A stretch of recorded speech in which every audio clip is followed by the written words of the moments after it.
Hello, my ladies. Welcome back. Today, I want to talk about a latest research paper that was published in Lancet Oncology on June 30th of this year, 2025. And the paper is called Hormone Therapy Use and a Young Onset Breast Cancer. So, they did a pooled analysis of a prospective cohort. Now, this type of study is an observational study. It's not one of the top tier study, but it's pretty decent design. So, in this study, a group of people who share some similar characteristics or similar experience, they are followed over time to observe and record outcomes such as development of a disease or development of any health conditions. So it's a very common type of study design in scientific research. So this study that we're going to talk about today was globally pooled. People from different ethnicities were selected. The majority were white participants, followed by black, followed by Asian, and then there were some mixed races. That was less than 2%. They followed nearly 460,000 women between 16 to 54 years of age, and they tracked young onset breast cancer, which is defined as having a breast cancer before the age of 55. So, what were the findings? Now, they found no overall increased risk when hormone therapy was pooled. Meaning, so there are different types of hormone therapy. Some women are on estrogen only. Some women are on estrogen and progesterone. Or in this case, in this study, they looked at estrogen plus progestin, and some women are only on progesterone. Some are only testosterone. So just giving you an idea when people say, "Oh, what type of hormone therapy you are?" Because there are different combinations that women can be on. So when you pool all type of hormone therapy, and you compare it to the control group, which were the never users, they have never used hormone therapy, there was no increase in overall risk. But when you tease out the types of hormone therapy and then you compare it to their corresponding control group, then you will see some important differences. So for estrogen only groups, they found that women using estrogen only hormone therapy, which is a common thing to do after a hysterectomy, actually had a lower risk of breast cancer. It was about a 0.5% absolute reduction, but regardless, there was a reduction in having a breast cancer if you are on estrogen only hormone therapy. Now, by contrast, when they looked at estrogen plus progestin therapy, which women with uterus are typically prescribed, was linked to slightly higher risk of breast cancer, especially when they were on it for more than 2 years. One more important thing that they noticed is that the risk was strongly related to certain types of breast cancer. For example, estrogen negative and a triple negative breast cancer, and these are the more aggressive types of breast cancer. So, what does that all mean? So, these findings again emphasize that the hormone therapy decision, especially in young women, is not a one size fits all. So if you had a hysterectomy, estrogen only therapy is safe to say that is very safe. But if you have a uterus, unfortunately, you cannot just have estrogen, because estrogen, remember, is like a fertilizer where it just grows everything. Estrogen grows the endometrial lining. So if you don't have opposing progesterone, which kind of helps sheds the endometrial lining, that can lead to endometrial cancer, and we don't want that. So that's why when you have a uterus, you get both. You get a combination therapy. So the combination therapy again require careful risk-benefit discussion with the provider, especially if you are thinking to use hormone therapy for a long term.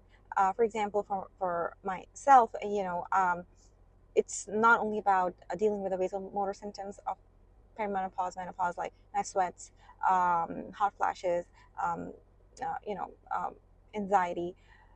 It is more about preserving my bone health, my cardiovascular health, and my brain health. So, in order for that to happen, I have to be on hormone therapy for a long time and manage my risks along the way.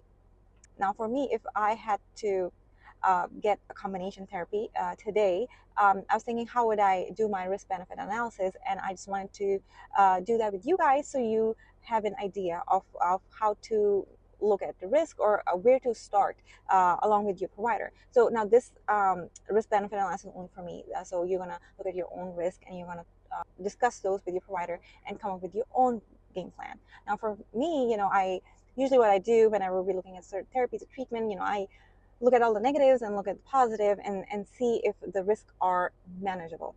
So for the positive, given that, I don't have any family history of breast cancer, I don't have a genetic predisposition for breast cancer, given that I'm at a healthy BMI, I don't smoke, I do not drink, I do not have any chronic diseases, I pay attention to what I eat, I minimize the insulin spike, I eat high protein fiber, I supplement with collagen, creatine, I do resistance training, movement, and since the decline of my health in the last year and a half, I've been pretty diligent about keeping up my doctor's appointment, making sure I'm getting my mammogram done and doing at-home breast tissue exams.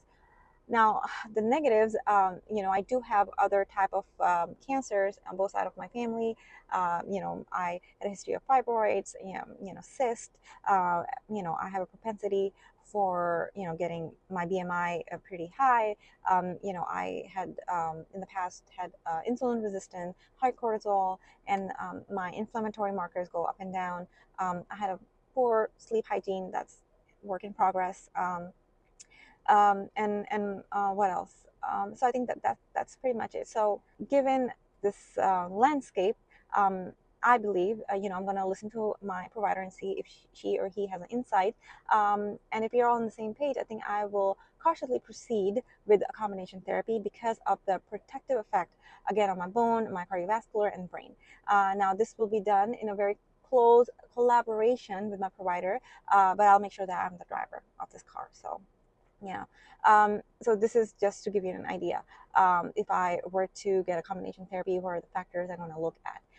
Now, going to one of the big question that I've been receiving over and over again. I'm so happy because it means like now we are thinking, we are kind of observing, we are listening, and we're getting involved in these conversations. So some of you ask, why did the study look at synthetic progestin, which is old conventional hormone therapy, and not bioidentical progesterone, which has a safer safety profile?